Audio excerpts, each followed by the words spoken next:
निकी जिंकली तर किंवा अभिजित जर जिंकलो तर निकी बद्दल ती कशीच निवडून येते ना लोकांका ह्या विलनचा रोल केला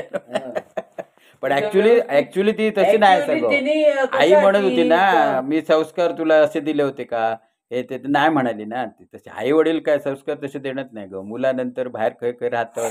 10-12 वर्ष त्यांची बाहेर शिक्षणाक जातात मग त्याच्यात त्यांचे स्वभाव बदलूक असं काय शकतात ना गैरसमज झालो की मी असं विलनची भूमिका केली तर माका ट्रॉफी मिळते त्या मरू आमची कोकण हार्टेड गर्ल जर अंकिता वलवलकर जिंकला ना तर किती आनंद होईल ना सगळ्यांका हा किंवा डीपी दादा मग कोल्हापूरच्या ह्याच्यात नुसतं धुमाकूळ असतो आणि अंकिता जरी जिंकला ना तरी कोल्हापूर आणि सिंधुदुर्ग ह्याच्यात ना मोठं धुमाकूळ जातलो कळला मिरवणुकी काढतले काय काय आणि अंकिता आता ब्लॉगरच असं ना आता ब्लॉग बनवतला चांगले लोकांका बोग गावतले ब्लॉग बी सगळे तिकडचे इत्तभूत घटना सगळे ना सांगतले बरोबर मा अंकिता वलवलकर तुझा काय म्हणणं त्याच्याबद्दल अंकिता वालाकर सांगूनच ठरलेला तू माझ्याशी कॉन्टॅक्ट ठेव म्हणजे मी मुलगी हा बघून सूरजला देईन ना हा बरोबर आणि बरोबर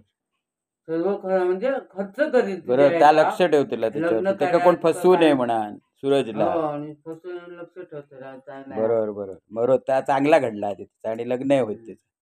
सूरजचं